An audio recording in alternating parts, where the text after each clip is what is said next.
Welcome to Cancer and Peace Moments. This is Peter. These moments are 15-minute clips of the larger episodes. Blessings. I think his spouse, I don't think of her as this mean-spirited person, but I think she looked down at him and he was this unbelievable just pile of sickness. And she said, "Why don't you just curse God and die?" That's a rough thing to say, but I don't know where she was at in her journey with him, because she was obviously a spouse and maybe a caregiver for him, but that's a pretty desperate place for your spouse to get to. Well, think about, this is a good, you raised something, I hadn't thought that much about this, but if you, as you look at the story in a little bit of detail, what you see is Job crying out in suffering, because it talks about him as like expressing his suffering and the cries of that. And so if you're married to somebody who, we're not talking about somebody who's getting heavy anesthesia. You're talking about somebody who's experiencing the real pain here and is crying out in that pain. Sitting with somebody in pain is very difficult. And so in some ways, I see hers expressing her own suffering, the suffering of sitting with the suffering. Right. And that is a very hard thing to do, because I'm reminded a bit of Vigne's work here, and he talks about going into an insane asylum and how difficult it is to go and spend time with people who are shrieking out in the pain that they're in, that you can only spend so much time there and sit and share in that suffering. And so here you have this woman who's seeing her husband in deep pain. She sees the pain, she hears the pain, and to sit in that pain is one of the hardest things to do, is to watch someone you love suffer. Yeah. And so this is a place where she says, so it is hard to be, I think when you see at first that this curse God and die, it's easy to feel critical towards her. Right. But I think she's actually saying, take the easy way out. Yeah. Let's just end this. Yes. If you do this, it's probably over. Yeah, I've done a lot of hospital visitation. I visited a lot of cancer patients in the hospitals. And I may not stay long, maybe like a 30-minute visit, let's say, right? But I remember feeling so emotionally drained afterwards. Yeah. There was something about sitting there and watching this person, even getting pain meds, sleeping, whatever, but just in the cancer space, that was so draining. It is. It's hard in that way. I took my son to the emergency room a month ago. Yeah, it's been a few weeks back, and he had kidney stones, very painful. And as we were on the way, he was writhing in the car seat next to me in pain, just make it stop, anything to make it stop, because it was so painful. And it's hard to sit while somebody else is suffering. And so here she is watching Job suffer.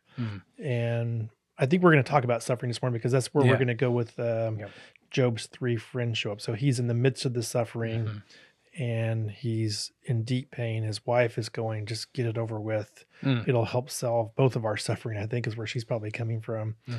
And these three friends show up, quote unquote friends. And I think we talked about this last time. They sat in silence, Job and them, for a week. And we mentioned this, like, who does that now? So the standard's pretty high to sit for a week without saying anything. And they were able to sit with him in his pain for a week without saying anything.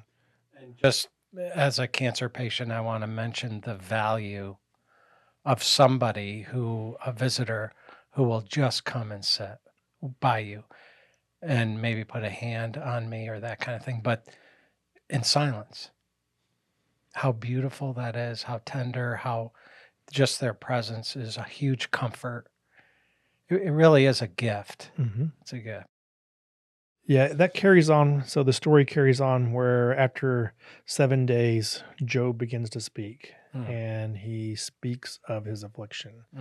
And I think he's asking the why. So we start to see the grieving process, the why, what's this about? I don't think this is right. He expresses his heart at the beginning of that period after the 7-day waiting period, so to speak.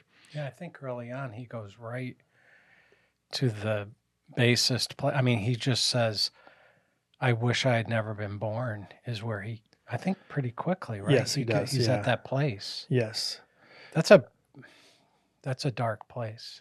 So we see that he's in a dark place, that his Yeah. pain and suffering is really great. And in great pain and suffering, you've had that experience where you, in your cancer journey, got to where, hey, you didn't want to carry forward. Mm-hmm. For sure. Yeah. And that that had some effect on you. Mm-hmm. How did you speak to God in that window there?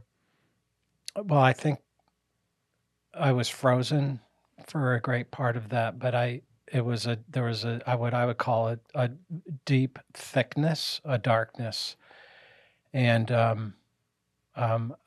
there was no light in that darkness. It was a very cold, dark, scary place to be, and I didn't know I didn't know how to get out of it, and that's when I said.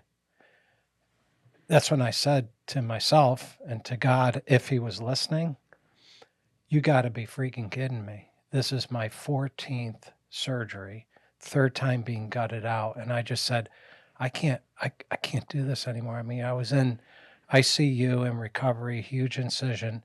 They wanted me to get up and walk. I couldn't do the pain meds.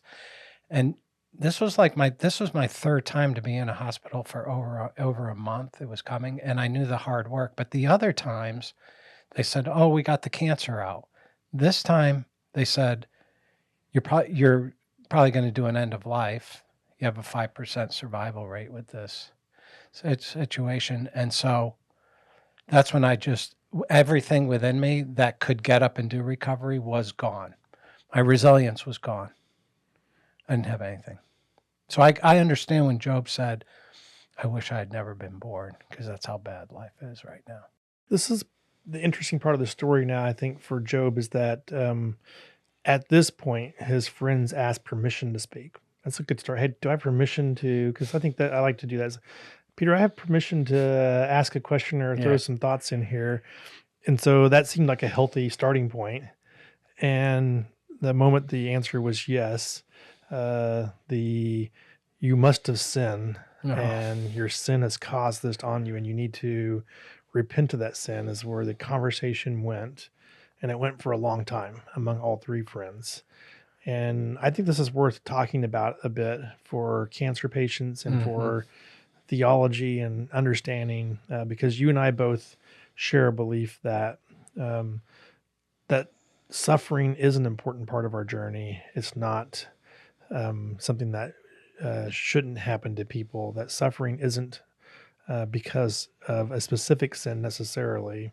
Suffering is a part of our earthly journey, and God uses that suffering for purposes that are good. But he doesn't cause suffering, but he certainly allows suffering. I think that's the way both of us would say it.